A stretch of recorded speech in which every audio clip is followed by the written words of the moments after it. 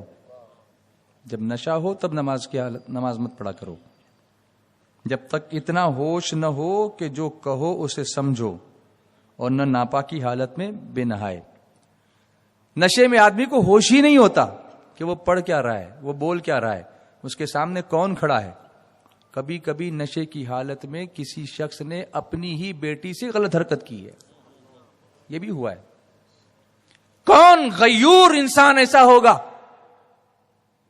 کون عزت دار باپ ایسا ہوگا جو اپنی بیٹی پر ہاتھ ڈالے. لیکن یہ نشہ ہے جو تمہارے دماغ پر ایسا طاری ہو جاتا ہے کہ تمہیں ماں اور بیٹی میں فرق اور بیوی میں فرق نظر نہیں ہے. پلٹو, واپس آؤ, توبہ کرو. نشہ ہو, کرنا ہو تو سرشار مجھے کر دے ایک جام لبالب سے, سرشار مجھے کر دے ایک جام لبالب سے, تا حشر رہے ساقی آباد یہ میں خانہ. نشہ عشق رسول میں سرشار ہو جاؤ. ایسا نشہ جو پاکیزہ نشہ ہے, جو شراب طہور پلانے والا نشہ ہے, جو عشق رسول کا نشہ ہے, جس میں گناہ نہیں, جس میں ثواب ہے. اور جب دھیرے دھیرے نماز کے ساتھ ساتھ نماز کی حالت میں شراب پینے سے, نشہ کرنے سے منع کیا گیا, اب پھر الٹیمیٹ ایونٹ آیا, الٹیمیٹ آرڈر آیا. گریجولی دھیرے دھیرے یہ آیتیں نازل ہوتی رہیں, اور فائنل آیت یہ آئی کہ اب یہ نشہ حرام کر دیا گیا, نشہ حرام کیا گیا. وہ آیت سنو. اعوذ باللہ من الشیطان الرجیم, بسم اللہ الرحمن الرحیم. یا ایھا الذین آمنوا انما الخمر والمیسر والانصاب والازلام رجس من عمل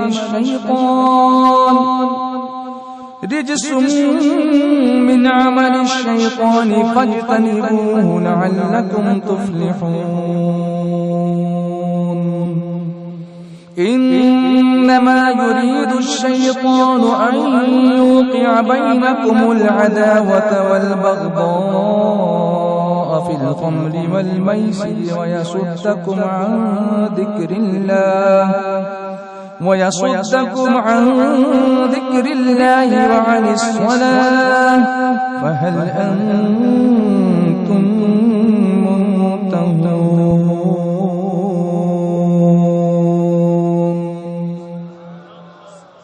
مجھے بڑا اچھا لگتا ہے جب آپ گردن جھکا کے اس کو سنتے ہیں. سبحان اللہ. یہ منظر کتنا پیارا ہے کہ مسلمان اپنے اللہ کے کلام کا کتنا احترام کرتا ہے کہ جب وہ قرآن سنتا ہے تو اپنی گردن کو جھکا دیا کرتا ہے. محبت سے بولیے, پیار سے بولیے. اللہ تعالیٰ فرماتا ہے اے ایمان والو, شراب, جوا, بت اور پانسے یہ سب ناپاک چیزیں ہیں. یہ سب کیسی چیزیں؟ ناپاک ہیں, شیطانی کام ہیں. یہ کام کیسا ہے؟ نشہ کرنا کیسا کام ہے؟ تو ہم کون ہیں, شیطان ہے کہ انسان ہے؟ تو پھر انسان نشہ کرے تو کیا بن جائے گا؟ شیطان بن جائے گا. شیطانی کام کرے گا, شیطانی کام ہے. تو ان سے بچتے رہنا کہ تم فلاح پاؤ. ان سے بچنے میں کامیابی ہے, اس میں پڑھنے میں کامیابی نہیں ہے. اب اس کا ریزن بیان کیا گیا. Everything is explained in Quran. Why is شراب اور نشہ is being forbidden by Allah سبحانہ وتعالی. کیوں اس سے منع کیا جا رہا ہے؟ اللہ فرماتا ہے شیطان یہی چاہتا ہے کہ تم میں بیر اور دشمنی ڈلوا دے. When somebody is under the influence of something which is intoxicating him, نشے میں ہوتا ہے تو دشمنی ہونے لگتی ہے, جھگڑا کرتا ہے نا, تو اس سے کیا ہوتا ہے؟ دشمنی ہوتی ہے. شراب اور جوئے میں, اور تمہیں اللہ کی یاد اور نماز سے روکے. جب نشے میں رہے گا تو اللہ کی یاد کرے گا نہیں, جب نشے میں رہے گا تو نماز پڑھے گا. تو کتنے نقصان ہیں نشے میں, کتنے نقصان ہیں. اللہ فرماتا ہے تو کیا تم باز آئے will you come back now, will you stop it. Allah فرماتا ہے انداز دیکھیے,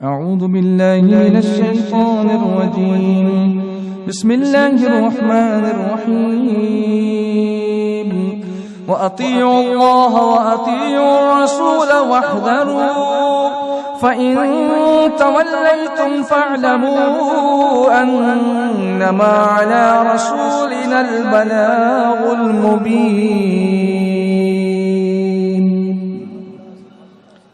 واحذروا, دھیان دو, ہوشیار رہو, غافل رہو نکا, غفلت میں مت رہو. کیا کر رہا ہے دیکھو, کبھی اس سے ایک بار پوچھو, کبھی اس سے کچھ سمجھو, کبھی اس کو چیک کرو, کبھی کہاں جاتا ہے وہاں سرپرائز وزٹ کرو. These are all your responsibilities. School میں بہت سارے بچے گھر سے نکلتے ہیں, اسکول جاتے نہیں, کہیں اور جاتے ہیں. میں اسکول کا پرنسپل ہوں, میں جانتا ہوں. ایسے ماں باپ کو ہم کو بولنا پڑتا ہے کہ تم کو لگا کہ وہ اسکول آیا ہوا ہے, وہ شام کو جو ہے گھر پہ واپس ٹائم پہ پہنچتا ہے, لیکن وہ اسکول نہیں آیا تھا, وہ کسی گارڈن میں بیٹھا تھا, کسی نشے والے کے ساتھ ریل کی پٹری پہ بیٹھا تھا. اس بچے سے پوچھو کہ آج تو اسکول گیا تھا کہ نہیں گیا تھا. کبھی اسکول میں آ کے سرپرائز چیک کرو کہ تمہارا بچہ اسکول میں آیا کہ نہیں. کالج میں جاؤ, جا کے بچے کو چیک کرو اس کی اٹینڈنس ہے کہ نہیں ہے, ورنہ یہ پھنس جائیں گے اور تمہیں پھنسا دیں گے. تم کو الرٹ رہنے کی ضرورت ہے. سمجھ رہے ہو میری بات کو؟ جو کہہ رہا ہوں ایسا ہوتا کہ نہیں ہوتا ہے؟ تو کب جاگو گے؟ جب سب ختم ہو جائے گا. آگ لگنے کے بعد پانی لاؤ گے یا آگ لگنے سے پہلے اپنی جان کو بچاؤ گے؟ آگ لگنے سے پہلے. اور سنو, فَإِن تَوَلَّيْتُمْ فَاعْلَمُوا أَنَّمَا عَلَى رَسُولِنَا الْبَلَاغُ الْمُبِينُ. پھر اگر تم پھر جاؤ,